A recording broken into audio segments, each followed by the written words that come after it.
La ignorancia en todos los tiempos no ha producido más que rebaños de esclavos para la tiranía. Y con esta frase de Emiliano Zapata iniciamos Imagen Noticias. 122 mexicanos fueron detenidos tras la redada migrante en Mississippi. 34 de ellos ya fueron liberados. 88 aún están detenidos y reciben asistencia del consulado mexicano. Plenamente identificados, 2 de los ladrones de la Casa de Moneda son primos. Uno de ellos cuenta con antecedentes por el robo de joyas. El guardia de seguridad del lugar también podría estar inmiscuido. Macabro jueves en Uruapan, Michoacán. 19 cadáveres fueron abandonados en distintos puntos de la ciudad a pesar del despliegue de la Guardia Nacional. Aseguran las autoridades que se trata de un ajuste de cuentas entre cárteles. Y se encienden las alertas en materia de salud. Ya son 6 los casos detectados de sarampión en México. 4 de ellos han sido en personas que llegaron del extranjero. En los deportes, la delegación mexicana no se cansa de sumar medallas históricas en Lima 2019. Además, Raúl Jiménez anotó otro doblete con el Wolverhampton. Y es viernes y siguen las vacaciones de verano. ¿Cómo la han pasado? Bueno, pues si alguna vez han soñado en viajar al pasado para ver los dinosaurios, los chicos de Vacacionando Ando encontraron un lugar en el presente donde se pueden conocer a estos seres que dominaron el planeta hace miles de años. Más adelante estaremos en Robotic Dinosaur. Quédese con nosotros, bienvenido.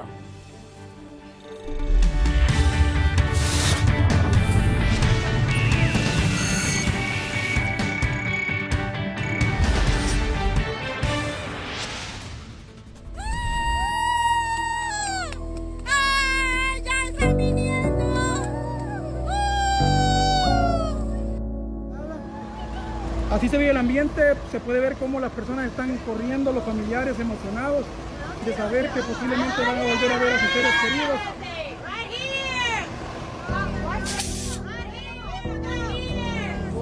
¡Ay, mi vida! ¡Ay, cómo te quiero! ¡Hola, mujer! ¡Ay, tu callita hermosa! La felicidad de volver a ver al ser querido, como usted lo acaba de escuchar. Ayer fueron liberados 34 migrantes mexicanos de los 122 que fueron detenidos durante las redadas realizadas en Mississippi, Estados Unidos. La Secretaría de Relaciones Exteriores informó que su libertad se debe a que no tenían antecedentes o bien acreditaron que tienen niños que dependen totalmente de ellos. En el caso de los otros 88 connacionales que siguen detenidos, la Cancillería mexicana destacó que reciben atención de distintos consulados mexicanos. Y mire, esto es lamentable. Más información acerca de la masacre de El Paso, Texas. Tras una entrevista con los abogados de la familia del posible tirador, el canal de televisión CNN dio a conocer que la madre de Patrick Crusius llamó a la policía semanas antes de la tragedia, preocupada por el arma que tenía su hijo. Temía que a sus 21 años no fuera lo suficientemente maduro o experimentado para manejar el arma el AK tipo AK-47 que tenía en su propiedad.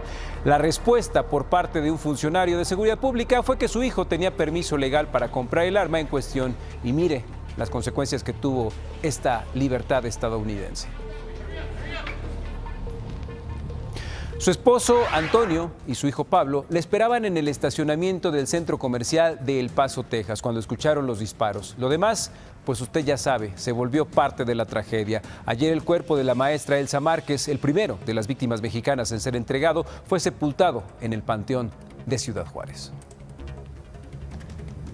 Y mire, ya fueron identificados 2 de los ladrones de la Casa de Moneda. Se trata de los primos Pablo y Edgar. Este último, según las autoridades, planeó todo el atraco y ya había estado preso por robo de joyas. Se presume que ya no están en la Ciudad de México y que huyeron rumbo a Morelos con al menos 2 cómplices. Además, las autoridades sospechan que el guardia de seguridad de la Casa de Monedas también participó en el robo. Pero mire, ese no ha sido el único golpe a la Casa de Moneda. Entre abril y mayo de 2017 se registraron otros casos en los que a través de la compra simulada de productos, delincuentes habrían despojado a la institución de casi 5 millones de pesos. Así, la Casa de Moneda ha sido saqueada desde dentro. Más adelante le tendremos esta historia.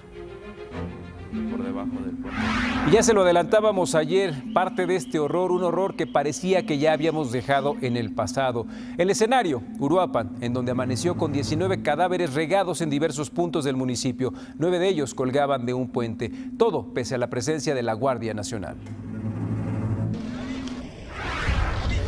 Y ayer fue un caos, y no solo en la Ciudad de México, sino en el país. Diversas organizaciones campesinas en al menos 11 estados de la República participaron en la jornada de protestas nacionales en demanda de mayores apoyos federales al sector. En el marco del 140 aniversario del natalicio de Emiliano Zapata, se registraron manifestaciones, bloqueos y toma de casetas en entidades como Veracruz, Morelos, Oaxaca y el Estado de México. Aquí, en la Ciudad de México, se concentraron en el Monumento a la Revolución. Y las marchas también alcanzaron a López Obrador hasta Durango, donde estuvo ayer por la tarde. El presidente reiteró que el dinero se va a entregar directamente a los campesinos, no a las organizaciones y los dirigentes. Estos, dijo, se van a quedar con las ganas de que cambie de opinión. Tras escuchar las quejas de los agricultores, entre las que destacan la falta del pago de sus cosechas, López Obrador les prometió que el mismo secretario de Agricultura, Víctor Villalobos, será quien los atienda en persona. La patria es primero. Oiga, ponga mucha atención. Las autoridades de salud siguen detectando casos de sarampión. El primero se detectó en febrero. Fue una mujer originaria de Nuevo León que viajó a París. El caso más reciente fue el sexto en total y el cuarto importado se dio recién el 6 de agosto. Se trata de una turista proveniente de Austria. Imagine usted que hizo escala en Alemania, Inglaterra y Estados Unidos antes de llegar a Cancún. El llamado presidencial a los partidos políticos para que reduzcan sus prerrogativas ha sido medianamente bien recibido. Obviamente, Morena dijo que estaría dispuesto a renunciar, imagine usted, hasta el 75% de los recursos que recibe. El PAN dijo que aceptaría la disminución siempre y cuando los partidos puedan recibir recursos privados, nada más y nada menos. El PRI también se mostró a favor de la medida, solo si no se distorsiona el sistema que hace muy difícil la existencia de los partidos de oposición. Y el PRD dijo que es necesario bajarle al costo de la democracia en México, pero la medida debe ser discutida para evitar que Morena imponga a rajatabla su propuesta. ¿Usted qué opina? Y en el caso de casos en estos últimos días, Rosario Robles no fue vinculada a proceso. La audiencia de la extitular de Sedesol y Sedatu continuará el próximo lunes a las 6 de la tarde. Luego de casi 10 horas, el juez suspendió la audiencia a petición de la defensa de Rosario Robles para recolectar y presentar más pruebas a su favor. Durante la audiencia de ayer, la Fiscalía General de la República sentenció que la exfuncionaria supo de irregularidades, pero omitió reportarlas y con ello permitió el desvío de hasta 5,000 millones de pesos en el caso conocido como la estafa maestra.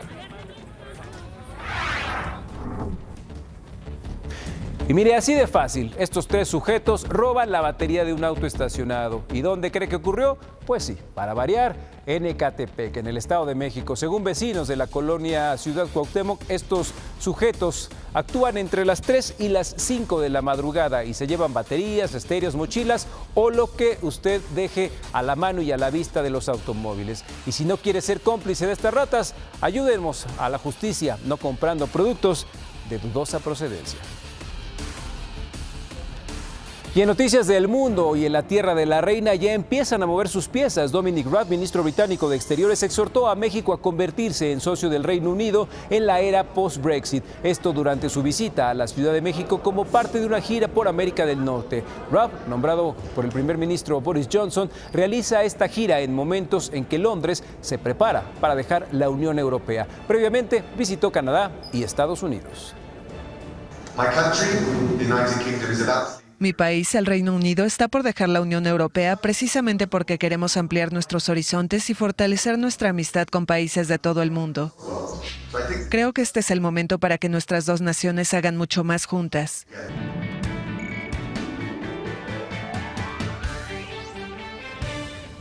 Al menos hoy y en los próximos días dormirá en su casa. Tras una maratónica audiencia en el Centro de Justicia Penal Federal del Reclusorio Sur, el juez de control determinó que será hasta el próximo lunes cuando se defina si se vincula a proceso o no a Rosario Robles por el presunto delito de desvío de recursos por un monto de más de 5,000 millones de pesos en la Sedesol y la Sedatu. La Fiscalía General de la República acusó formalmente a Rosario Robles de tener conocimiento de que en ambas secretarías hubo desvíos de recursos a través de 27 convenios con universidades autónomas, politécnicas, así como con sistemas de radio y televisión estatales.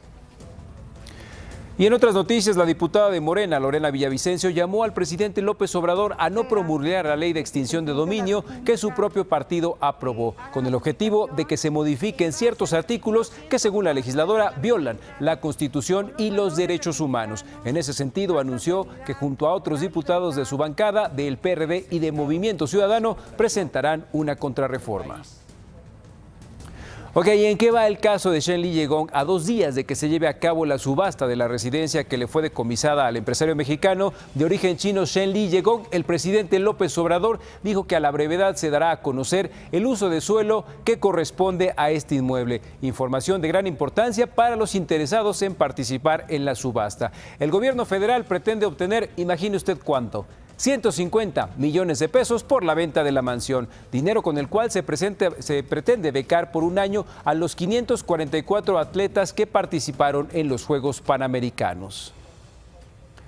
Y pasaron poco más de 24 horas para que los partidos políticos respondieran al exhorto que les hizo el presidente Andrés Manuel López Obrador sobre reducir su gasto al menos en 50% y devolver parte de sus prerrogativas a la hacienda pública. Los partidos aceptaron la recomendación, pero pusieron sus condiciones. El secretario general del PAN, Héctor Larios, dijo que aceptarían la disminución siempre y cuando se cambie el modelo de financiamiento para que los partidos puedan recibir recursos privados. Claudia Ruiz Massieu, líder nacional del PRI, también se mostró a favor de la disminución, siempre y cuando no se apruebe sobre las rodillas. Ángel Ávila, líder de la dirigencia colegiada del PRD, afirmó que su partido está en favor de bajarle el costo a la democracia en México, pero la medida, dijo, debe discutirse para evitar que Morena imponga a rajatabla su propuesta. Oiga, y por cierto, ¿y los damnificados? Y en la mañanera de ayer, López Obrador anunció que instruirá al secretario de Hacienda, Arturo Herrera, reunirse con los involucrados gubernamentales y de los institutos políticos para explorar la posibilidad de que, si renuncia a parte de sus prerrogativas, estos recursos se usen en beneficio de la sociedad. Le voy a pedir al secretario de Hacienda que hable con los consejeros del Instituto Electoral y también que hable formalmente con los dirigentes de los partidos. ¿Qué tal que se logre un acuerdo conjunto? No lo descartemos. ¿Qué tal que dejamos de mantener a tanto partido? Pero bueno, por su parte, Mario Delgado, coordinador de Morena en la Cámara de Diputados, adelantó que en el paquete económico de 2020 no aumentarán los impuestos para los ciudadanos, pero sí habrá más recortes al presupuesto de diversos rubros y programas que reciben recursos de la Federación. Añadió que el gasto estará enfocado a los rubros que verdaderamente importan, a los rubros que generan un impacto en el bienestar de la población. Se va a continuar con la austeridad republicana. Incluso la ley de austeridad, acuérdense que nos la regresó el Senado porque modificó por ahí un par de artículos. Nosotros la vamos a aprobar en los primeros días de septiembre y producto de la aplicación de la ley de austeridad se va a profundizar la austeridad en el gobierno. Dicen que desde que llegó de su ocurrencia presidencial, bueno, mejor dicho, de su campaña presidencial, no ha hecho absolutamente nada. Parece que un fantasma gobierna en Nuevo León. Por eso, la oposición y la sociedad piden la destitución de Jaime Rodríguez Calderón. ¿Usted qué opina? Luego de que en días pasados el partido Movimiento Ciudadano exigiera al Congreso de Nuevo León la destitución del gobernador Jaime Rodríguez Calderón el Bronco, el senador Samuel García señaló que los legisladores locales tienen como plazo hasta el 20 de diciembre para sancionar al mandatario estatal y, en su caso, destituirlo. La exigencia partidista se fundamenta en que apenas el 1 de agosto la Sala Regional Especializada del Tribunal Electoral del Poder Judicial determinó que el Poder Legislativo de Nuevo León está obligado a sancionar a Rodríguez Calderón por el desvío de recursos para obtener firmas en su campaña presidencial de 2018. 572 servidores públicos, médicos, ministerios públicos, policías, juntando firmas en día y hora. ¿Por qué procede la destitución?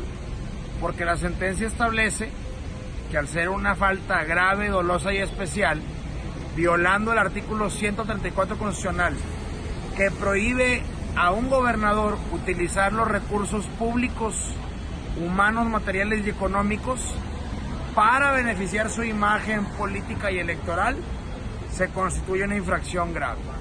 Por eso el Congreso está obligado de aquí al 20 de diciembre a fincar una sanción, que la que pedimos es la destitución, multa e inhabilitación.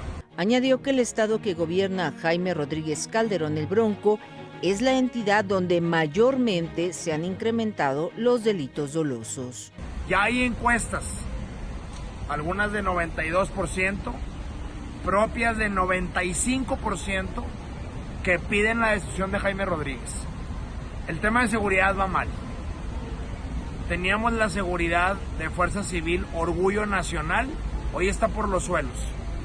Según los índices del Secretariado Ejecutivo de Seguridad Pública, Nuevo León hoy es el peor estado, donde más se han incrementado delitos dolosos. Y desde que llegó de su patética campaña presidencial, todo va mal. No hay presa, no hay obra, no hay metro, no hay movilidad, no hay transporte público, la ciudad más contaminada, y por eso decimos ya, con 4 años tuvimos, no queremos 6, destitución ya a Jaime Rodríguez Calderón, el Bronco. Para Imagen, Patricia Rodríguez Calva.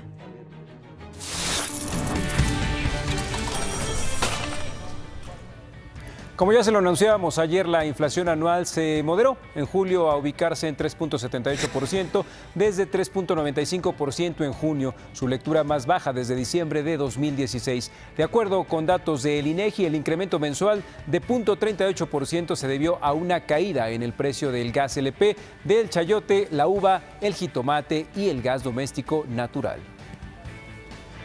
Expertos del Instituto de Investigaciones Económicas de la UNAM coincidieron en que solo con una reforma fiscal podrá haber un verdadero desarrollo en el país. Advirtieron que se necesita un Estado que propicie actividades productivas y no solo se dedique a dar transferencias económicas. Destacaron que si bien es cierto que el Estado ha establecido políticas públicas contra la pobreza, también es cierto que hay una falta de gasto, sobre todo en inversión.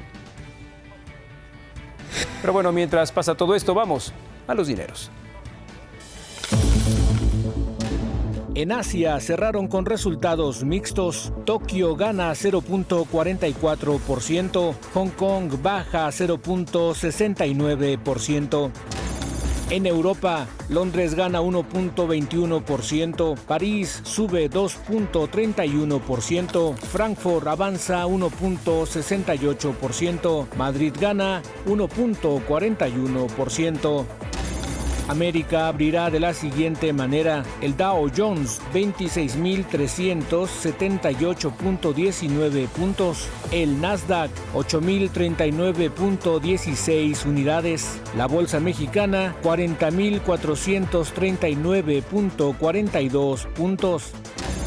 Los billetes: el dólar 18 pesos con 90 centavos a la compra y 19 pesos con 77 centavos a la venta. El euro, 21 pesos con 4 centavos a la compra y 22 pesos con 12 centavos a la venta. Petróleo, el West Texas, $52.80 por barril. El Brent del Mar del Norte, $57.38 por barril. La mezcla mexicana, $48.04 por barril. Rojo amanecer, el que se vivió ayer jueves en Uruapan, Michoacán. Me quedé corto cuando le informaba oportunamente del hallazgo de 10 cadáveres en diferentes puntos de esta ciudad. Transcurrió la mañana y al final fueron 19 los cuerpos localizados en lo que las autoridades han calificado como el ajuste de cuentas entre dos cárteles. Le tengo toda esta triste y horrible historia al regresar.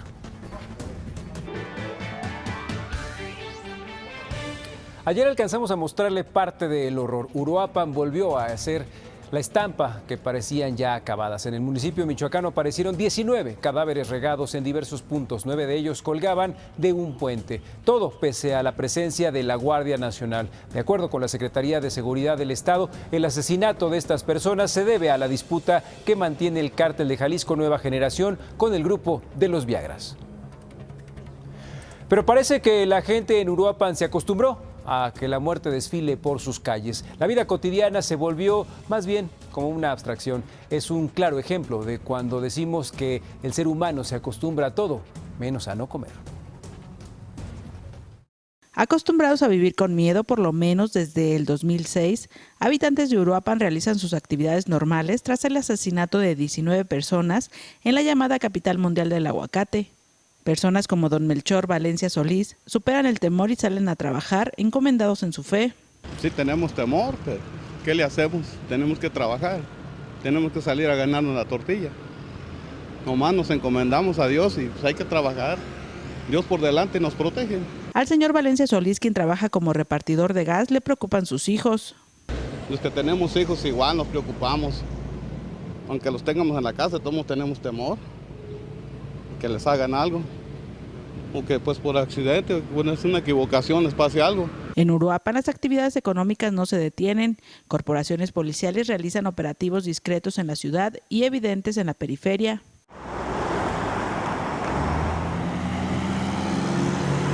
Este hecho sin precedentes reunió a los principales mandos de seguridad pública y militares para diseñar nuevas estrategias. El secretario de Seguridad Pública, Israel Patrón Reyes, reconoció que las corporaciones policiales fueron sorprendidas durante el cambio de turno. Efectivamente tuvimos un cambio de turno y sabemos que en ciertos horarios tenemos debilidad institucional porque estamos haciendo los relevos de cada una de las autoridades.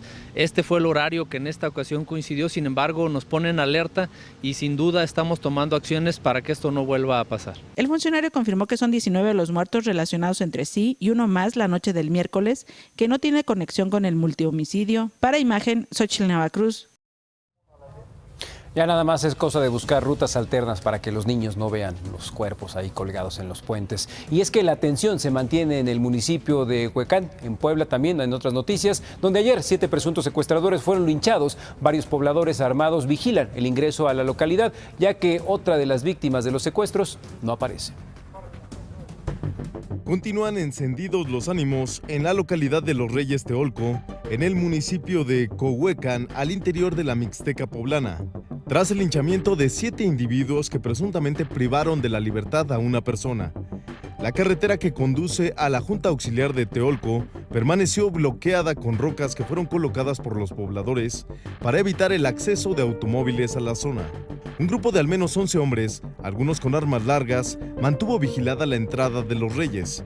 Situados a la orilla del camino, los pobladores examinaban a todo aquel que ingresaba a la comunidad, donde aún hace eco la ejecución de los supuestos plagiarios. Entonces pues la gente se empezó a entender, dice, no, pues mira, vieron, no, pues van corriendo 2, 3 y así. Entonces fuimos tapando los puntos. Entonces fue como agarramos nosotros dos. Pero venía gente de Tepexco también. Eran 7. Entonces empezamos a buscar dónde están nosotros. Ya cuando vimos para acá ya vimos el muertito que estaba ahí. Pese al ambiente de tensión, ninguna corporación policíaca hace presencia en las inmediaciones de Los Reyes Teolco. Una patrulla de la corporación municipal, estacionada frente a la presidencia auxiliar, es el único rastro de seguridad en la zona. En tanto, habitantes rondan por las calles armados con machetes y escopetas. Se organizaron para emprender la búsqueda de Esteban García, un hombre de aproximadamente 50 años de edad que se habrían llevado como rehén los supuestos delincuentes para huir. Nosotros pensamos con el fin de que, pues como rehén, pues como él es de acá, conoce las veredas, los puntos donde se pueden esconder. Eso nosotros pensamos. Hasta ahora, los recorridos de los pobladores para encontrar a Esteban no han rendido frutos. Por otro lado, solo 2 de los 7 sujetos linchados han sido identificados. Entre ellos, Orlando Arenas, de 16 años de edad, y Julio Pérez Nolasco, de 32, ambos originarios de Santa María Xonacatepec, Junta Auxiliar de Puebla Capital. Y precisamente el gobernador de Puebla, Miguel Barbosa, anunció que el próximo domingo visitará los municipios de Coyoacán y Tepexco, donde buscará hablar con los pobladores para que permitan que sigan habiendo policías y no tomen la justicia de propia mano. La gente cansada por el olvido, por la falta de efectividad de quienes han gobernado, hace que la respuesta sea excesiva Es inadmisible la justicia por propia mano. Este jueves concluyó la búsqueda de los cuerpos de personas desaparecidas en el predio Colinas de Santa Fe, en Veracruz, en donde exactamente hace 3 años encontraron los primeros restos. Una misa marcó el final de los trabajos. En estos 3 años en el lugar se localizaron 156 fosas clandestinas, 298 cuerpos y más de 22,000 restos óseos a lo largo de las 10 hectáreas recorridas. Ha sido un trabajo pues bastante desgarrador y un esfuerzo enorme. 3 años que han representado un trozo muy grande de nuestras vidas que hemos empeñado en esto. Pero hoy en día ya podemos decir, se cierra Colinas, la revisamos más de 2 veces, se le hizo una revisión exhaustiva, punto por punto. De esos 156 fosas que hay, podemos decir que para lograr esos 156 se hicieron fácilmente más de 1,000 agujeros, donde se revisó y podemos tener la confianza de que no queda nadie en condición de clandestinidad. Jerry, amigo, buenos días. Danos un respiro. ¿Qué tienes en las noticias deportivas?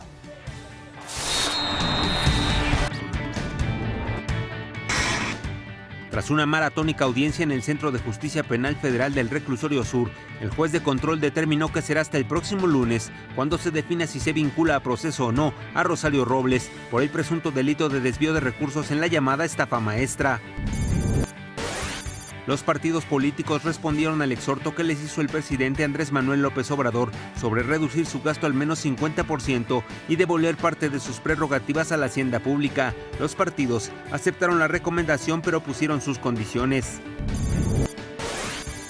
En Uruapan, Michoacán, el saldo del macabro hallazgo de cadáveres en las calles sumó 19 cuerpos, a pesar de la presencia de la Guardia Nacional. De acuerdo con las autoridades, esto es resultado de la disputa entre el cártel Jalisco Nueva Generación y el grupo de los Viagras. Concluyó la búsqueda de cuerpos de personas desaparecidas en el predio Colinas de Santa Fe en Veracruz. En 3 años, en el lugar se localizaron 156 fosas clandestinas, 298 cuerpos y más de 22,000 restos óseos. Ayer fueron liberados 34 migrantes mexicanos de los 122 que fueron detenidos durante las redadas realizadas en Mississippi, en Estados Unidos. La Secretaría de Relaciones Exteriores informó que su libertad se debe a que no tenían antecedentes o bien acreditaron que tienen niños que dependen totalmente de ellos. En el caso de los otros 88 connacionales que siguen detenidos, la Cancillería mexicana destacó que reciben atención de distintos consulados mexicanos.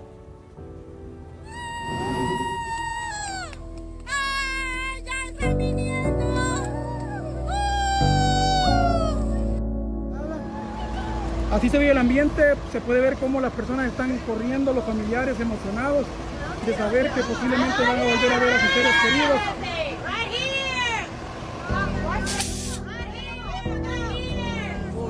¡Ay, mi vida! ¡Ay, cómo te quiero! ¡Hola, mujer! ¡Ay, tu callita hermosa! Y hablando justamente de la situación de los migrantes en Estados Unidos, el gobierno de este país dijo que las detenciones de indocumentados en la frontera sur cayeron un 21% en julio, tras el acuerdo alcanzado con México para detener el flujo de migrantes. Las detenciones de migrantes indocumentados en la frontera sur de Estados Unidos cayeron en julio por segundo mes consecutivo. Las autoridades informaron el jueves que se registró una caída de 21% en estos arrestos, tras un acuerdo alcanzado con México para detener el flujo migratorio. La patrulla fronteriza detuvo o bloqueó a 82,000 migrantes en la frontera con México el mes pasado, en comparación con 104,000 en junio y 144,000 en mayo, según el Departamento de Seguridad Interior. No obstante, el número sigue siendo mayor al doble de lo registrado en julio del año pasado. El gobierno estadounidense atribuyó la caída al acuerdo con México y a una mayor cooperación entre Guatemala, Honduras y El Salvador, de donde principalmente emigran los indocumentados. Asimismo, el número de unidades familiares y detenciones de niños no acompañados, que había aumentado este año, cayó más de la mitad de mayo a julio. El presidente Donald Trump había amenazado a México y Guatemala con la imposición de duros aranceles si esos países no aumentaban sus esfuerzos para detener el flujo migratorio, que tuvo su mayor pico en 13 años en mayo pasado.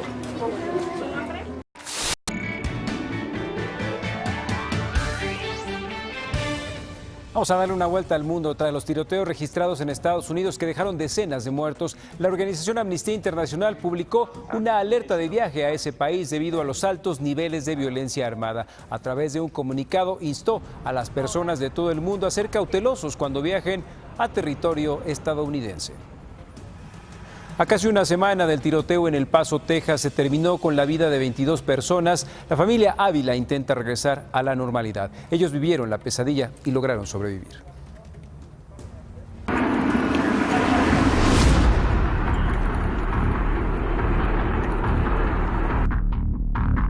Fueron momentos de terror y angustia en el que parecía ser el último día de nuestras vidas.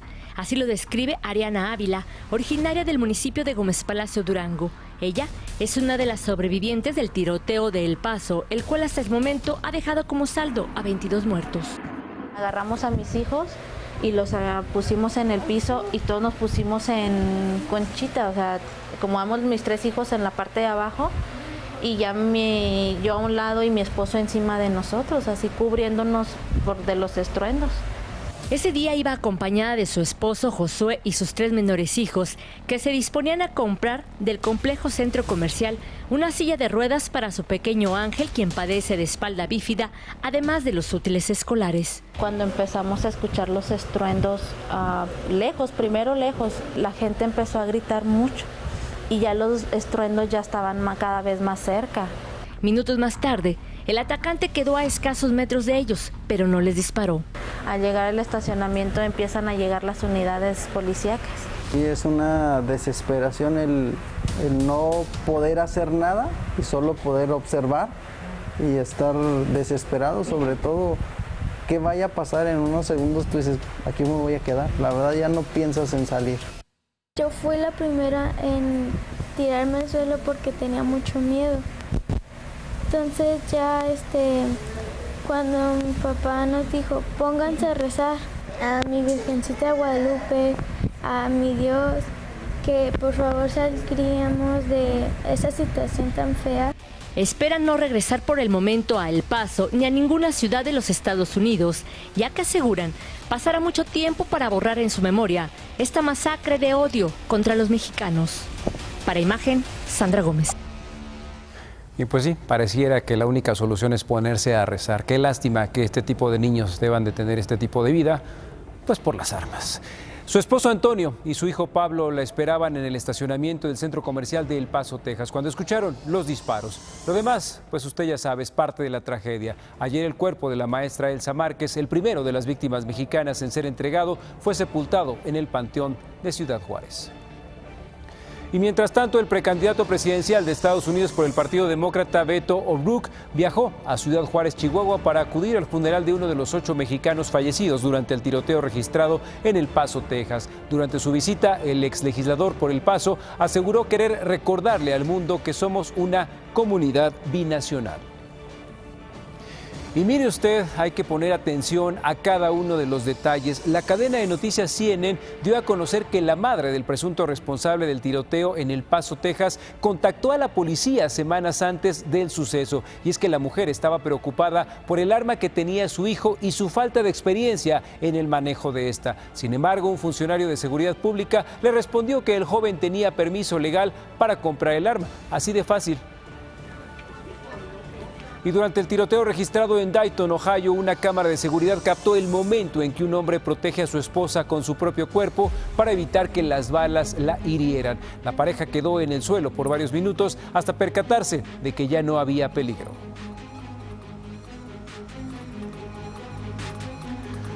Y la tarde de este jueves fue detenido un hombre con un rifle cargado y 100 rondas de municiones. Los hechos ocurrieron en una tienda departamental de Springfield, en Missouri, donde el sujeto entró alarmando a los compradores. Poco después, el sujeto de aproximadamente 20 años fue detenido por la policía. No se registraron disparos ni heridos. Y ya es viernes, momento de ir a Cartoon Press.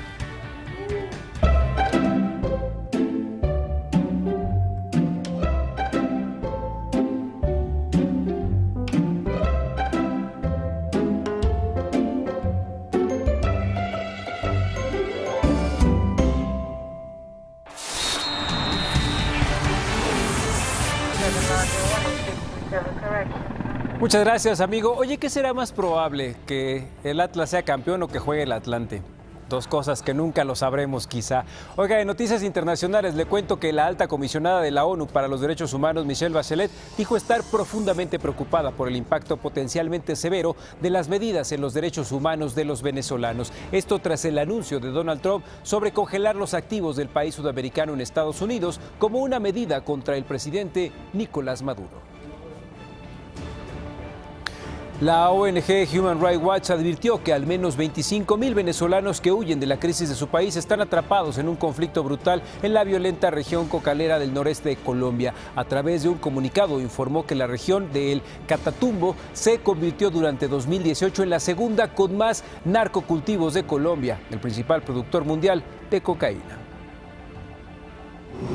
Los venezolanos que están allí no denuncian. Y no denuncian porque están en una situación de irregularidad y porque están involucrados en actividades ilícitas y no saben cuáles son sus derechos. Unos 35,000 militares y policías fueron desplegados en el estado venezolano de Táchira, fronterizo con Colombia. De acuerdo con autoridades, su función es combatir el narcotráfico y el contrabando de combustible. El despliegue forma parte de los ejercicios militares iniciados el 24 de julio en varias regiones del país. Y en otra información, una jueza ordenó prisión preventiva para el expresidente de Ecuador, Rafael Correa, por su presunta implicación en un caso de sobornos para la adjudicación de contratos con el Estado. Y es que la Fiscalía acusó a Correa de liberar una red ilegal para captar fondos de empresas contratistas del Estado para algunas campañas electorales y después adjudicarles contratos de obras de infraestructura.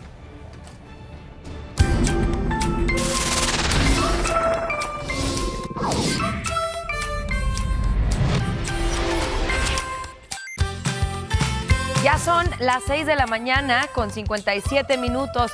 Muy buenos días, México. Ya es viernes y millones siguen de vacaciones y así amanecemos hoy en el paraíso de Xcaret, allá en Quintana Roo. Y vaya que es un paraíso. Esta joya de la naturaleza fue catalogada como el mejor parque acuático y mejor parque temático del mundo durante los Travel Awards 2017. Y cómo no, quien no ha ido tiene que hacerlo porque es impresionante este lugar.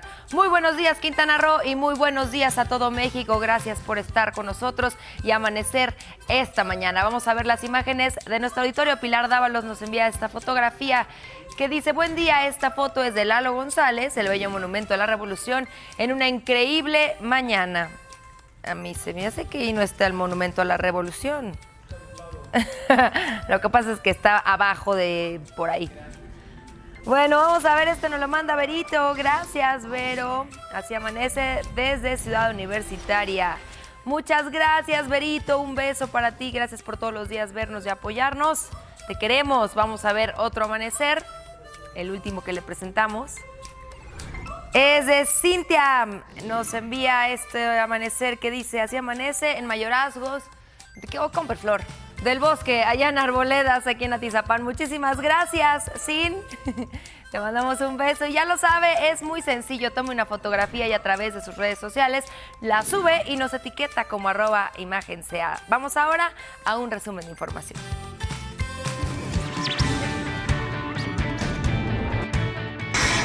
Tras las redadas migrantes en Mississippi, Estados Unidos, 122 migrantes mexicanos fueron detenidos. De ellos, 34 quedaron en libertad ya que no tenían antecedentes o bien acreditaron que tienen niños que dependen totalmente de ellos.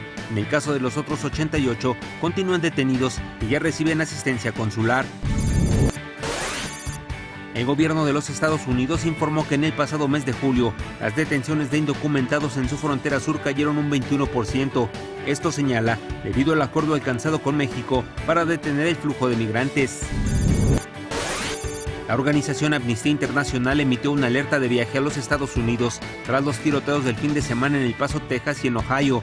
A través de un comunicado, instó a las personas de todo el mundo a ser cautelosos cuando viajen a territorio estadounidense debido a los altos niveles de violencia armada. Fue dado a conocer que la madre del presunto responsable del tiroteo en El Paso, Texas, contactó a la policía semanas antes del ataque. La mamá de Patrick Crucius estaba preocupada por el arma que tenía su hijo y su falta de experiencia en el manejo de esta. Un funcionario de seguridad pública le dijo que el joven tenía permiso legal para comprar el arma.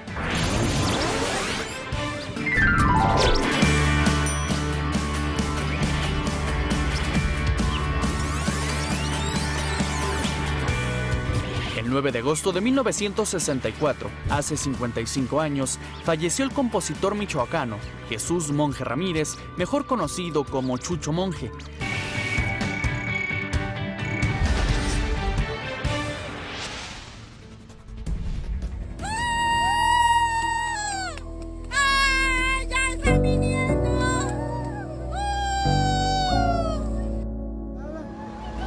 Así se ve el ambiente, se puede ver cómo las personas están corriendo, los familiares emocionados de saber que posiblemente van a volver a ver a sus seres queridos.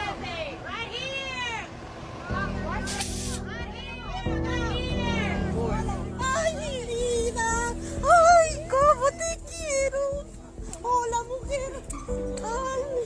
De la tristeza y la incertidumbre a la felicidad, tras las detenciones que llevaron a cabo agentes de migración en Mississippi, Estados Unidos, fueron liberados 34 de los 122 mexicanos asegurados. Se les entregó un citatorio para que comparezcan posteriormente frente a un juez. Obtuvieron libertad debido a que no tienen antecedentes penales o acreditaron que tienen niños que dependen totalmente de ellos. En el caso de los otros 88 connacionales, se encuentran en estaciones migratorias de Luisiana y ya reciben ayuda consular.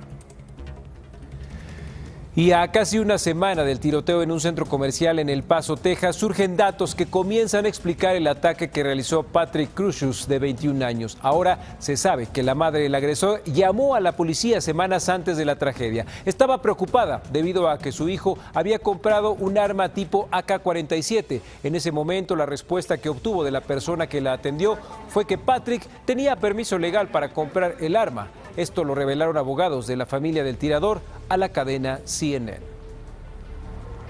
Ayer jueves recibió sepultura la maestra Elsa Márquez en un panteón de Ciudad Juárez, Chihuahua. Ella es una de las víctimas mortales del tiroteo en El Paso, Texas. Su esposo y su hijo la esperaban en la zona del estacionamiento de su automóvil cuando sobrevino el ataque. Elsa Márquez se desempeñaba como profesora en la Universidad Autónoma de Ciudad Juárez. Es la primera de las víctimas mexicanas de la masacre cuyo cuerpo ya ha sido repatriado. La Secretaría de Relaciones Exteriores envió una nota diplomática al gobierno de Estados Unidos por el tiroteo ocurrido el pasado sábado en un centro comercial de la ciudad de El Paso, Texas. El documento enfatiza que los discursos de odio no deben tener lugar en nuestras sociedades. El gobierno mexicano solicitó tener acceso a todos los detalles del caso con el propósito de contar con información que permita determinar si existen otros sujetos involucrados y potenciales organizaciones de supremacía blanca que planeen poner en peligro a la comunidad mexicana en Estados Unidos.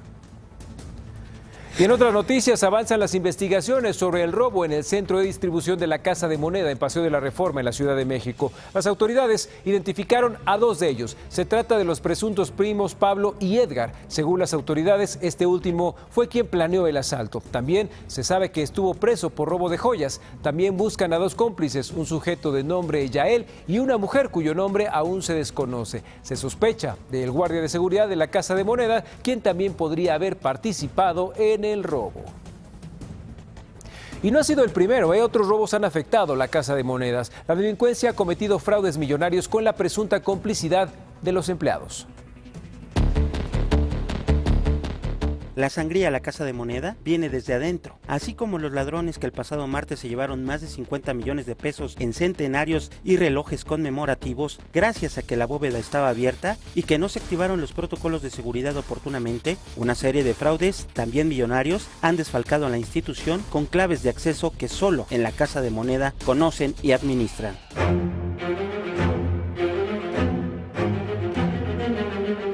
De una serie de esos fraudes documentados, el más emblemático es el que realizó quien se identificó con dos credenciales de lector bajo el nombre de Roberto Carlos Gómez Gómez. Este sujeto realizó 10 operaciones por un monto de 816,465 pesos, 3 de las cuales realizó en la tienda de la Casa de Moneda de Pabellón Altavista y 7 en la avenida Paseo de la Reforma 295, la misma que fue asaltada esta semana. El hombre pagó todas las veces con una tarjeta de débito usando indistintamente distintamente las dos identificaciones, las cuales tienen diferentes firmas y rostros. El fraude consiste en que una vez realizada cada transacción, estas eran canceladas por un usuario válido para la casa de moneda, pues utilizaba claves de acceso de uso confidencial de la institución. Una de esas operaciones es la del 16 de mayo de 2017. Conforme a un voucher, el sujeto hizo un pago de 89,157 pesos en la tienda de Paseo de la Reforma a las 14:16 horas, pero a las 14:31 este fue cancelado. La autoridad tiene ubicados a 16 presuntos compradores que han realizado operaciones por el valor de más de 4,800,000 pesos entre el 21 de abril y el 18 de mayo de 2017. Para Imagen, Gerardo Jiménez. Hace 23 años que no se daban casos como este, pero bueno, el sarampión está de regreso. La bebé de una familia de Ecatepec, en el Estado de México, probablemente fue contagiada de sarampión luego de que la llevaron a un evento masivo en la Ciudad de México. Las autoridades de salud permanecen atentas a este y otros casos, que por cierto en Estados Unidos ya se elevó a 500. Hace un mes, una familia de Ecatepec, Estado de México, acudió al Zócalo en la ciudad para disfrutar de un evento masivo, sin imaginarse que posiblemente ahí su bebé se contagiaría de sarampión. El primer caso fue una pequeñita de 11 meses de edad, residente en el municipio de Ecatepec, la cual inició el día 19 con sintomatología, 19 de julio, con un cuadro similar a un resfriado común, que es como inicia generalmente el sarampión, un cuadro catarral. El contagio habría sido transmitido por personas extranjeras quienes presentaban síntomas de la enfermedad.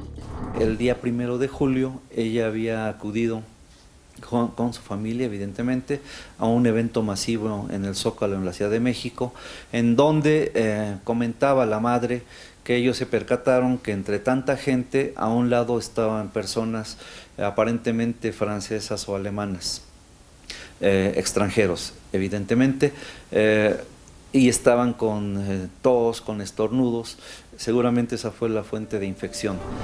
Ante el riesgo de un brote de infección, se tomaron precauciones epidemiológicas en la colonia Jardines del Tepeyac, en Ecatepec, donde vive la menor, quien fue canalizada a un hospital en la Ciudad de México. Hicimos un barrido en 26 manzanas para tratar de identificar la presencia de más casos sospechosos. En este sentido, cabe aclarar que se identificaron inicialmente 53 contactos, de los cuales 14 eran directos, intrafamiliares, y el resto estaba en el personal que atendió a la pequeñita en el Hospital Juárez. La tía de la menor, con domicilio en Coacalco, presentó síntomas del virus, por lo cual permaneció aislada desde su detección y no ha requerido hospitalización hasta el momento. Aunque cuenta con antecedentes de vacunación, existe el riesgo de contagio. Toda vacuna, ninguna da una protección al 100%. Ninguna de las vacunas que existen, siempre va a haber un margen al menos de un 5% de que no tenga la eficacia la vacuna. Es decir, de cada 100 personas que yo vacuno, siempre va a haber un 5% que no va a generar anticuerpos. Ante ello, aunque en el Estado de México no hay casos que se hayan generado, solo algunos importados, se pide acudan al médico en caso de detectar algún síntoma. Con información de María de los Ángeles Velasco, Imagen. Al respecto, la Secretaría de Salud, a través de la Subsecretaría de Prevención, ofreció un recuento de los casos de sarampión que se han presentado en el país. En febrero pasado hubo un primer registro en una mujer de 40 años, originaria de Nuevo León, que estuvo en París, Francia. El segundo reporte fue el de una turista de nacionalidad británica que viajó a Playa del Carmen, Quintana Roo, a inicios de junio. El tercer contagio es el de una niña de 11 meses y el cuarto es el de un médico de 32 años, ambos casos en el Estado de México. El quinto reporte es el de una habitante en San Luis Potosí de 22 años que estuvo en Australia. El más reciente caso es el de un turista australiano que llegó a Quintana Roo hace 4 días. Y en otras noticias vamos ahora a Veracruz. Pobladores cercanos del río Coatzacoalcos resultaron afectados por turbonadas marinas que se formaron sobre este afluente y zona costera. Los fuertes vientos afectaron las techumbres de vivienda y las escuelas. También resultaron afectados vehículos que circulaban sobre el bulevar costero en la colonia Puerto México. Autoridades de Protección Civil indicaron que no se reportan daños a personas. Y viajamos a Hermosillo, Sonora. Severas tormentas derribaron árboles, postes y anuncios espectaculares. En algunas zonas hubo inundaciones, lo que afectó a viviendas y comercios. Además, las malas condiciones del clima provocaron una carambola vehicular sobre la carretera federal México-Nogales. Permanecemos atentos a la información, ya que la Comisión Nacional de Aguas prevé que continúen las tormentas de verano en gran parte de Sonora. Y las intensas lluvias en el centro del país también se hacen presentes en Jalisco. Un río se desbordó a un paso del municipio de El Arenal, lo que provocó inundaciones de hasta 30 centímetros de altura. Mientras tanto, en el municipio de Zapopan se reportaron inundaciones en al menos 3 fraccionamientos. Tan solo en Los Tréboles se reporta medio centenar de fincas anegadas y automóviles dañados. Integrantes de agrupaciones campesinas de todo el país marcharon en la Ciudad de México para exigir el cambio en la política agropecuaria. Partieron desde diversos puntos de la ciudad y se concentraron en la glorieta del Ángel de la Independencia en Paseo de la Reforma. De ahí caminaron hacia el Monumento a la Revolución, donde realizaron una concentración. Exigieron una reforma al campo mexicano. Y en el interior del país, las manifestaciones de campesinos se replicaron en los estados de Durango, Jalisco, Morelos y Sinaloa, al igual que en Querétaro, San Luis Potosí y el Estado de México, además de Guerrero y Oaxaca. En este último, organizaciones agrarias bloquearon el acceso hacia el aeropuerto internacional de la capital del estado. Y en Colima, los integrantes de la Unión Nacional de Trabajadores Agrícolas confirmaron que continuarán con manifestaciones y bloqueos en el puerto de Manzanillo. Protestan para exigir que el gobierno federal destine mayores recursos y programas para el campo. Aseguraron que cuentan con el apoyo de diferentes organizaciones campesinas con presencia en diferentes municipios e incluso en otros estados del país. Y en otro tema, continúan las investigaciones por los presuntos delitos cometidos en Estados Unidos por el líder de la Iglesia de la Luz del Mundo, Nazón Joaquín García, sí, ese de Bellas Artes. Mientras tanto, sus seguidores continúan con las actividades religiosas.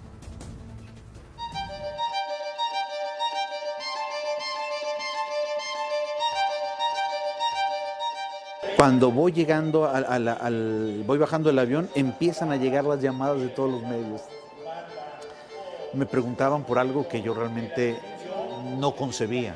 Sé que él está seguro de su vida, de su honorabilidad, de la manera en que ha vivido, como lo hemos visto nosotros. La detención de Nazón Joaquín causó estupor en la comunidad de la Luz del Mundo, en donde se le tiene por un representante de Dios. Cristo habita en el hermano Nazón. Él es la fuente. Él es la fuente inagotable para darnos esa sabiduría que Dios le da a él. Los cercanos lo defienden porque lo conocen. Él estuvo en mi casa, él estuvo compartiendo unos alimentos con nosotros. Él es amigo de mi papá. Yo sé que él es un hombre íntegro. Y los que no, por efecto del monosílabo más poderoso en esta comunidad, fe. Yo te lo puedo explicar, pero no vas a sentirlo, no te va a llegar la emoción a lo mejor igual que yo lo sentí, ¿no? Hemos visto el cambio de miles de personas que han sido transformadas de los vicios, de la prostitución, del homosexualismo. Y muchos nos aferramos, creemos, ¿Por qué? Porque somos fieles a su palabra. ¿Una palabra qué? De Dios. El hermano Nazón es un hombre elegido por Dios, no por los hombres. Dios le guarde, Dios le cuide a mi padre de la fe. 80 y tantos años y miles de kilómetros recorridos. Le llaman fe. El fenómeno se reproduce con la misma emoción. Y están de fiesta, defendiendo con fe a su máximo pastor, acusado de 26 delitos sexuales y preso en California desde el 4 de junio, con toda su fe. ¿Qué pensaron? ¿Que no íbamos a hacer Santa Cena? Aquí estamos. Así las creencias religiosas. Oiga, y en La Piedad, Michoacán, el Instituto Nacional para la Educación de los Adultos entregó los certificados de educación primaria a 5 estudiantes. Con esfuerzo y entusiasmo lograron aprobar sus exámenes. Todos ellos padecen discapacidad visual. Anastasio López López, de 75 años, Letisa Ruiz Torres, de 36, Estela Estrada Gómez, de 59, así como Ramón Méndez Hernández y María Carmen González Ruiz, de 74, quienes padecen discapacidad visual, recibieron su certificado de primaria mediante el modelo Educación para la Vida y el Trabajo Braille. De niña sí estudié, sí fui a la escuela, pero no me habían dado ningún certificado de primaria, de ninguno. Seguir aprendiendo y pues tener otra ilusión de otro certificado. El Instituto Nacional para la Educación de los Adultos entregó los certificados a estos 5 estudiantes de La Piedad, Michoacán, como parte de la nueva escuela mexicana, en la que se apuesta por una estrategia de atención focalizada para dar respuesta a las características particulares de las personas con discapacidad visual, brindándoles una opción educativa con materiales didácticos y de apoyo adecuados para sus necesidades. Me ven tejiendo pues así, gancho o agujas, así, dice, no, es que tú sí ves, no, es que no quieres decir, no, le digo, ojalá viera, le digo, pero no, le digo, no veo nada, le digo, y les enseño mis ojos, y ya, ay, pues no creemos cómo pueden hacer eso ustedes, que no ven, si uno que tiene todos sus sentidos, dice, no, eso no hace nada. Perdemos un sentido, pero pues no la vida, y podemos seguir adelante echándole todas las ganas del mundo. El método de enseñanza para las personas con discapacidad visual se realiza a través de un programa de audio que lee toda la información al usuario y se integra a los materiales impresos en braille. El programa consta de 9 módulos adaptados que corresponden a los niveles de alfabetización y primaria. Para Imagen, Laura Toribio.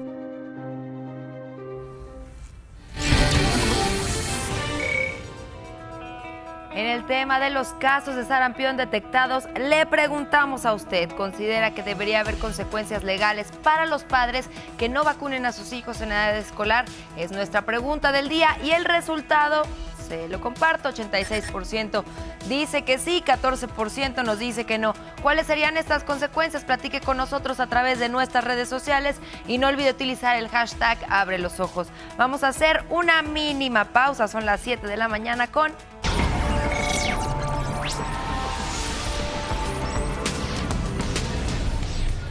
Fue una larga investigación para detener a los asaltabancos. Se le terminó la suerte y la protección de un policía municipal. Agentes del Estado de México le siguieron la pista al dientes. Es el trabajo de mi amigo Carlos Jiménez.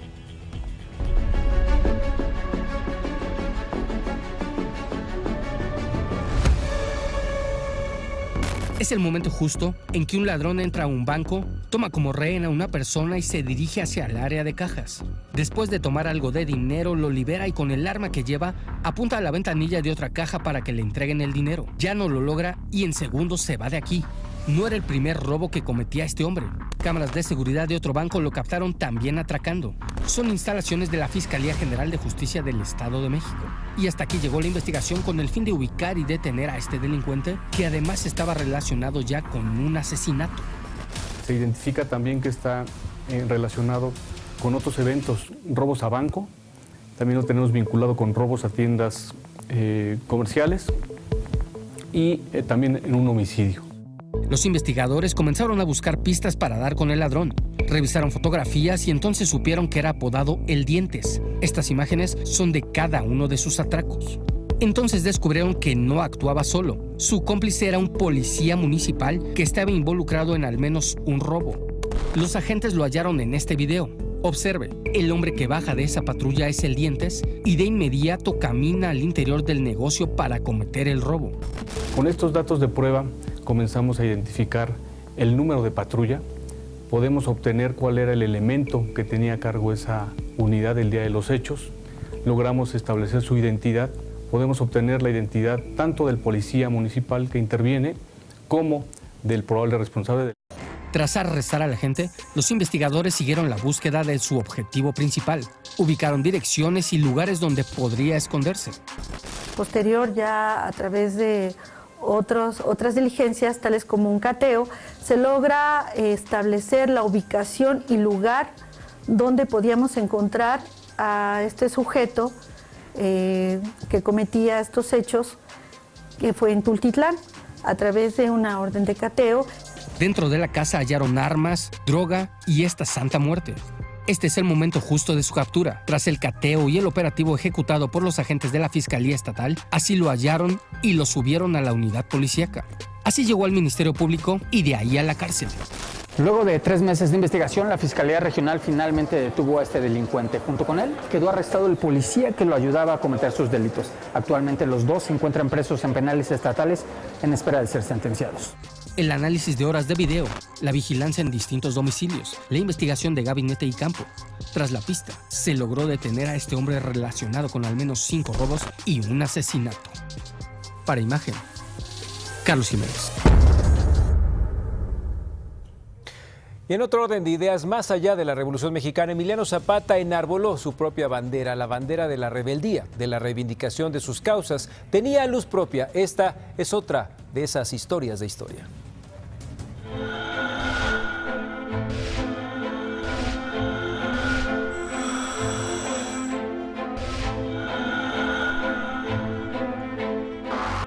Una de las piedras en el zapato del gobierno carrancista y constitucionalista va a ser, por supuesto, Emiliano Zapata y su grupo de zapatistas tan cercano a la Ciudad de México. Constantemente va a estar tratando de acotar su campo de acción y, sobre todo, a partir de marzo, del 17 de marzo de 1919, va a ensañarse más el gobierno constitucionalista en contra de Emiliano Zapata, porque en esa fecha se le envía una carta al presidente en la cual se le refieren todas las demandas que no están siendo cumplidas y se le empieza a plantear, por ejemplo, que la presidencia de Carranza va a ser una presidencia sin legitimidad porque no hubo voto libre ni sufragio efectivo, como se decía en la época, que la Constitución no estaba siendo obedecida ni siquiera por el propio presidente, que en materia agraria no se estaba ejecutando nada y de alguna forma la Tila del Sur, como se le llamaba a Zapata, le exhorta a Carranza a que deje el gobierno y a que permita que se cree un gobierno, digamos, de coalición revolucionaria para poder gobernar. Pablo González, como comandante militar de la región de Morelos, va a crear una artimaña en la cual, por medio de un subalterno suyo, que es Jesús Guajardo, va a tratar de atraerse la atención y la fidelidad de Emiliano Zapata.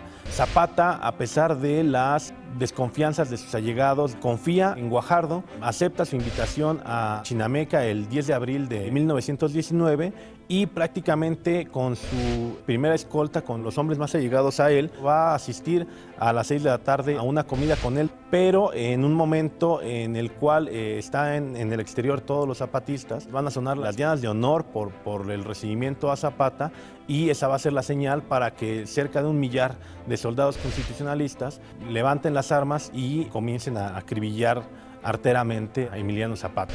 Él no tiene ni siquiera oportunidad de desenfundar la pistola, va a ser muerto por al menos 10 balazos similares a un tiro de gracia y va a caer muerto en el acto, igual que prácticamente toda la escolta que lo acompañaba. Excelsior, que no tiene ni un mes de haber entrado en circulación, va a tener esta primera gran noticia sobre la muerte de Zapata. Emiliano Zapata ha muerto el zapatismo, es el encabezado, y van a ver como una noticia sensacional esta de la muerte, porque el gobierno lo está viendo como un opositor muy fuerte, era el gran opositor, el más cercano a su contexto de la Ciudad de México. Una vez que es muerto Emiliano Zapata, va a ser tratado como un botín de guerra su cuerpo. Desde el primer momento se plantea la exhibición de él durante los siguientes 2 días en Cuautla. Va a ser inyectado incluso para que resista antes de la putrefacción, porque además se reconocen en él al menos 6 o 7 disparos fulminantes, ¿no? Uno por arriba de uno de sus ojos y otro en la mano izquierda, ¿no? La exhibición del cuerpo de Emiliano Zapata en Cuautla, lo cual evidentemente no se está haciendo como una muestra de honor y de homenaje al héroe caído, sino para tratar de cohibir cualquier tipo de levantamiento en contra del constitucionalismo y de lo que le puede suceder a cualquier rebelde en contra del gobierno.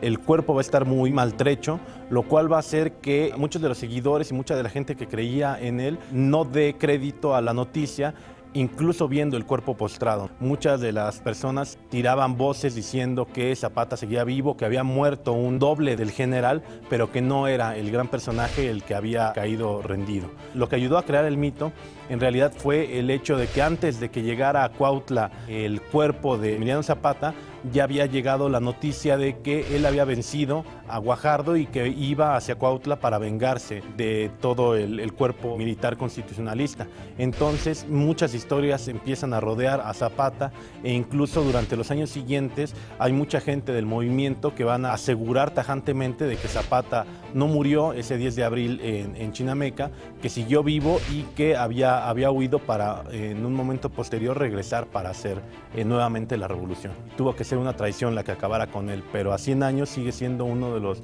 líderes más importantes de la historia de México y del contexto latinoamericano en cuanto a agrarismo, en cuanto a indigenismo y en cuanto a las luchas sociales. El Servicio de Información Agroalimentaria y Pesquera del Gobierno de México elabora mapas satelitales que muestran la producción promedio de alimentos en el territorio nacional. Es la tecnología aplicada a la seguridad alimentaria.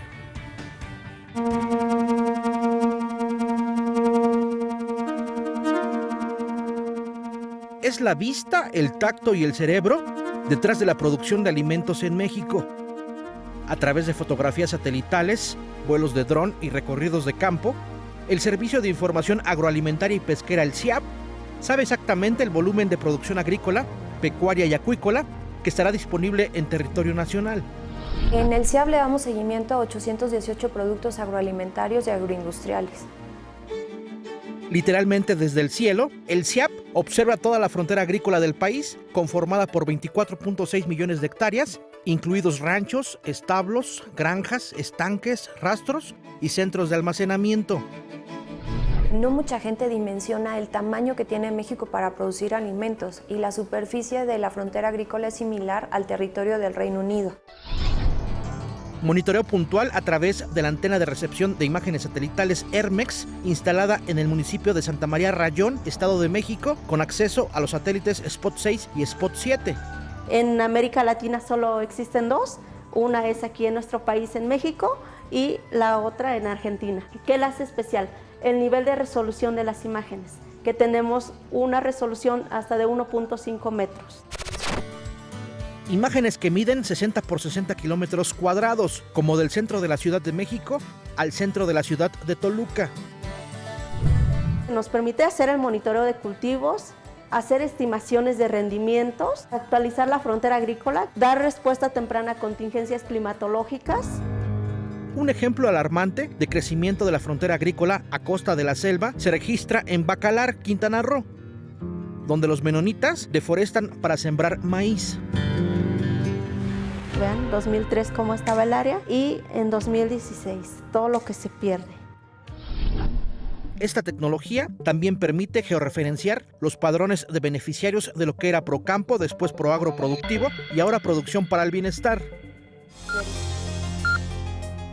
Datos sumamente valiosos que maneja el Servicio de Información Agroalimentaria y Pesquera para la toma de decisiones, pérdida de cosecha o sobreoferta de alimentos, para emitir una alerta temprana a la Secretaría de Agricultura y la Secretaría de Economía, ya sea para importar o exportar algún producto con el fin de que los precios en el mercado interno se mantengan estables. Todo lo que se observa desde las alturas se corrobora en campo, a través de técnicos que acuden directamente a los predios. En casos de zonas donde la violencia no permite el acceso, se checan los cultivos a través de su firma o huella espectral sobre las imágenes satelitales. El equipo espectroradiómetro le saca como la huella digital a cada cultivo según la etapa fenoleológica y con esta firma espectral, con las imágenes satelitales, podemos identificar en dónde hay coincidencia de esas firmas. Los drones son una herramienta eficaz para medir daños tras el paso de algún fenómeno climatológico o el ataque de alguna plaga. Imagen, Investigaciones Especiales, Iván Bram y Ernesto Méndez. ¿Y cómo les va de vacaciones? Ya casi se nos acaban las vacaciones. Pero bueno, antes de que terminen, los amigos de Vacacionando se fueron a un sitio en el que aprendieron mucho respecto a los extintos dinosaurios. Veamos qué fue lo que investigaron.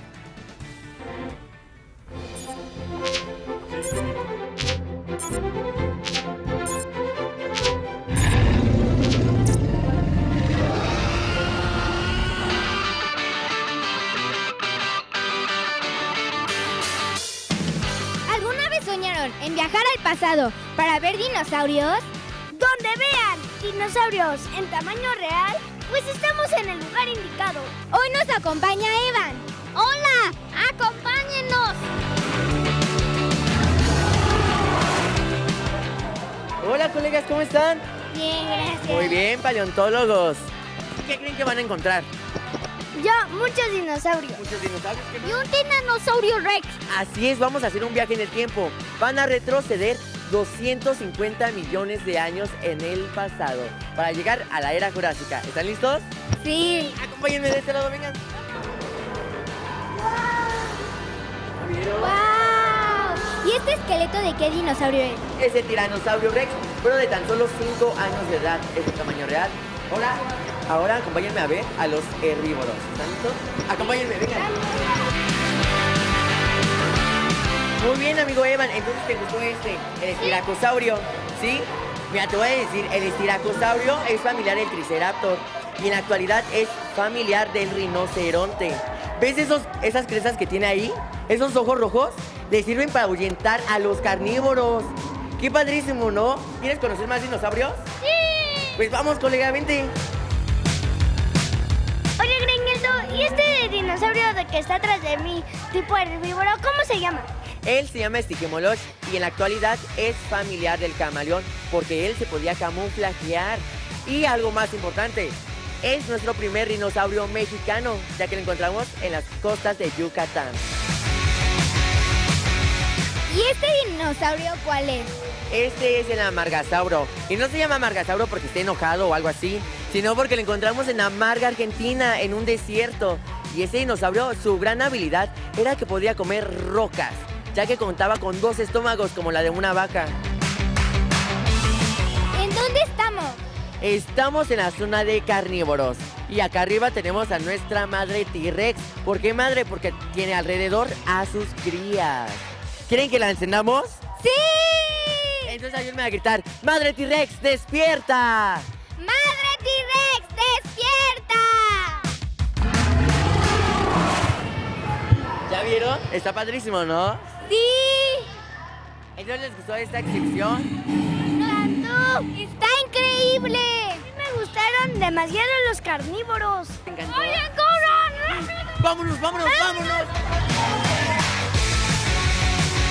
Ahora sí les voy a enseñar a una cría del alosaurio, miren. ¡Wow! ¿Ya lo vieron? ¡Está increíble! Oye, Greñaldo, ¿ese animal qué es? Ese es el mamut, el familiar en la actualidad del elefante. ¡Wow! Está muy greñudo. Sí, es muy greñudo. Aquí tenemos al tigre dientes de sable. ¿Y aquel? ¿Cuál es? Ese es Slamotherium. Él es familiar del rinoceronte y mitológicamente es el unicornio encontrado. ¿Cuál es ese dinosaurio? Ese dinosaurio marino es el mososaurio y el mososaurio es familiar del cocodrilo, de la ballena y de las anguilas. Era uno de los dinosaurios más temidos de todos porque él podía nadar rápidamente por el mar y podía capturar rápido a sus presas. Y su comida favorita, ¿saben cuál es? ¿Cuál crees tú que es? Tiburón. No, colega, es ese. El de allá atrás es el plesiosaurio, que es familiar de las tortugas actualmente y es bien conocido como el monstruo del lago Ness. Y hablando del plesiosaurio, ¿cuánto llegaba a medir? Ese llegaba a medir 14 metros de longitud y su cuello le servía para profundizar hasta el fondo del mar y comer de los peces más pequeños. Pero es el tamaño de un tiburón, ¿no? Así es el tamaño de un tiburón porque el megalodón llegaba a medir hasta más de 20 metros de longitud. ¡Wow! Estaba enorme, ¿no? Sí, impresionante, ¿no? Nuestro amigo el megalodón. En este momento estamos con el dinosaurio más temido de todos los que hemos visto. Aquí está ¡Brunosaurio! ¡Uy! ¡Nos vemos en el próximo Vacacionando!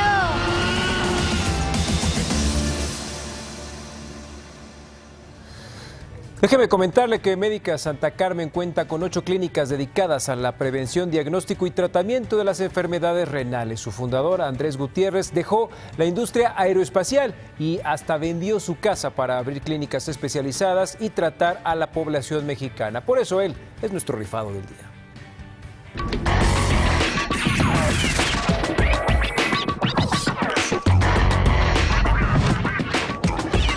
Lo más importante para una persona sana es, por supuesto, dieta, ejercicio, acudir con su médico de rutina, mucho descanso y mucho amor. Tratamos con vidas y queremos que las vidas lleguen lo más lejos posible y que todo el mundo alcance sus sueños. Soy Andrés Gutiérrez Katze, director general de Médica Santa Carmen. Somos una red de salud renal dedicada a la prevención, diagnóstico y tratamiento de enfermedades del riñón. La enfermedad renal es una de las principales causas de muerte en México. Afecta a muchos mexicanos, 1 de 10 tienen algún tipo de daño renal, 300,000 personas ya requieren algún tipo de terapia sustitutiva, la hemodiálisis, la diálisis peritoneal o lo mejor que es el trasplante. Y es un proyecto muy importante donde estamos ayudando a mexicanos por mexicanos y haciéndolo de una manera mejor, diferente y especial. Muchas de las funciones que los riñones hacen, nosotros los hacemos gracias a una máquina. El impacto social es una parte muy importante de nuestro giro. Nos aseguramos que tengan el mejor diagnóstico y el mejor plan de tratamiento. Lo peor que podemos tener es a un paciente que no reciba su terapia. Cerramos las noticias internacionales hablando del presidente de Estados Unidos, Donald Trump, que nombró como nuevo director interino de la Inteligencia Nacional al ex vicealmirante Joseph Maguire, actual jefe del Centro Nacional Antiterrorista. Maguire sustituirá a partir del 15 de agosto al todavía director de ese organismo, Dan Coats, que anunció recientemente su jubilación. Y de Estados Unidos nos vamos a Rusia. 2 personas murieron en una explosión durante un test de armamento en una base de lanzamiento de misiles balísticos. Además, el estallido causó un leve aumento de la radioactividad según las autoridades. La base militar de pruebas de misiles en la flota rusa fue inaugurada en 1954. Y mire, haya sido como haya sido, en otra información, ¿sabía que justo la palabra haiga sí está en el diccionario de la Real Academia Española? Sin embargo, no significa lo que muchos podrían creer. Resulta que haiga no es un verbo, sino un sustantivo y se designa de forma coloquial e irónica para un tipo de automóvil. En concreto, es un automóvil muy grande y ostentoso, normalmente de origen norteamericano. Por otra parte, la RAE dijo que formas como haiga, hiciste o naidien no son válidas y se consideran sin duda ajenas a la norma culta, así que si ve a usted un amigo que trae un coche caro gringo, dígale haiga. Y utilizando ingeniería inversa, un equipo de la firma de ciberseguridad Check Point descubrió una vulnerabilidad informática que permite reescribir tus mensajes en WhatsApp, poniendo en tu boca cosas que no has dicho. De acuerdo con un investigador, la falla permitió que actores malintencionados alteraran conversaciones en la plataforma. Ante esto, Facebook, quien es propietario de WhatsApp, desde 2016 no quiso hacer comentarios al respecto. Y bueno, ahora ya todas las personas que le han escrito cosas malas o cuando están enojados a los exnovios o exnovias ya tienen un pretexto de me hackearon.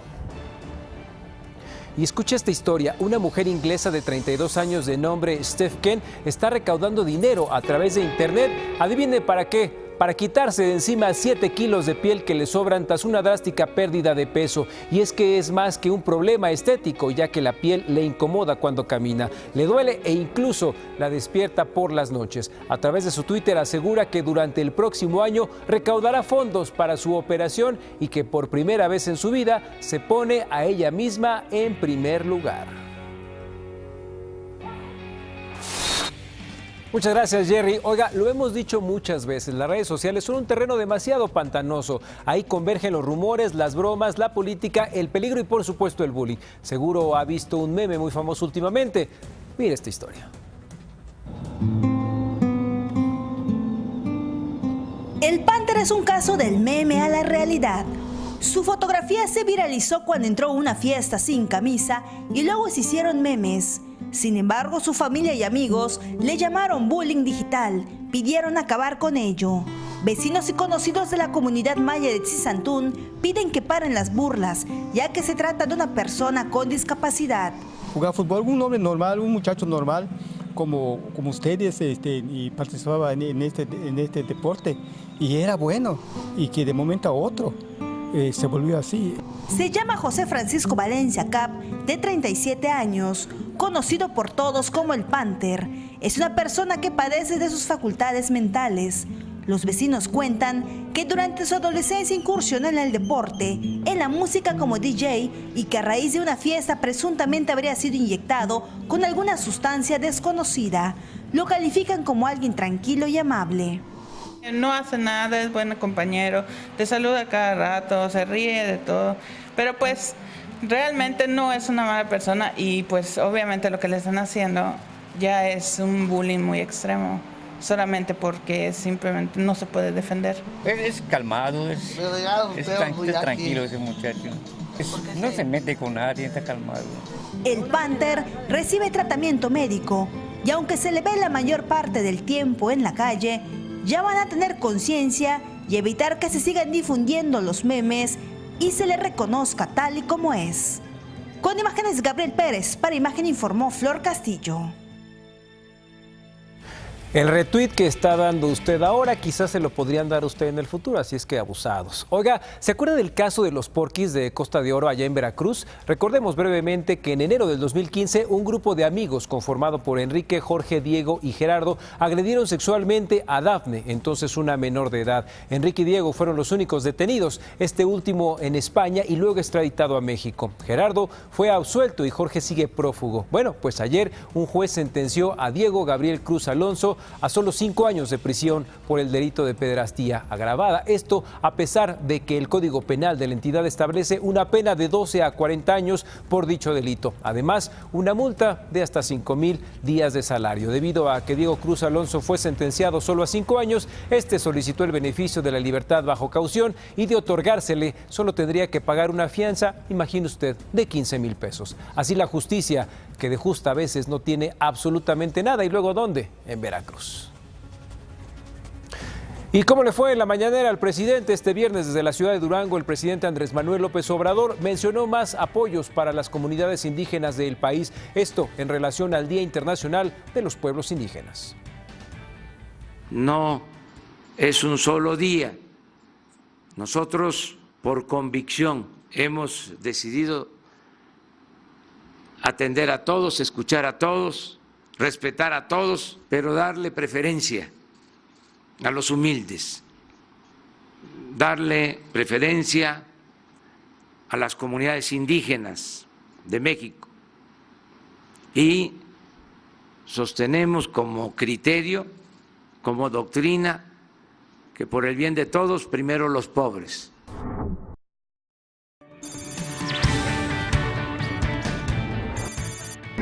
Fueron identificados 2 de los ladrones de la Casa de Moneda. Se trata de los primos Pablo y Edgar. Este último habría planeado el atraco, pero ese no ha sido el único golpe a la Casa de Moneda.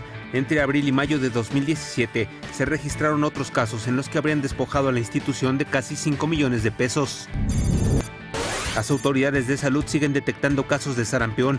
El más reciente, el 6º en total, se dio el pasado 6 de agosto. Se trata de un turista proveniente de Austria que hizo escalas en Alemania, Inglaterra y Estados Unidos antes de llegar a Cancún.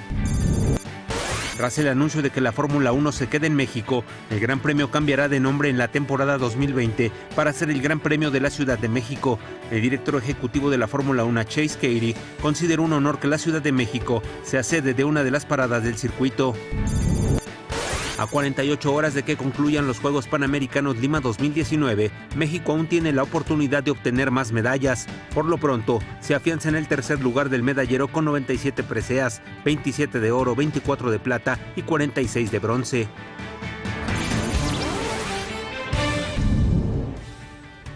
Y bueno, un día como hoy se nos acabó el tiempo. Que pasen un excelente fin de semana. Buen día. Nos vemos el lunes. Nos escuchamos ¡Feliz el lunes. fin de semana! Pásenla muy ¡Feliz fin de bien. semana! Unas jícamas, Flori. Pásenla bien. Hasta luego. ¡Feliz viernes, familia! Imagen Noticias con Paco Sea, lunes a viernes 5:50 AM. Participa en Imagen Televisión.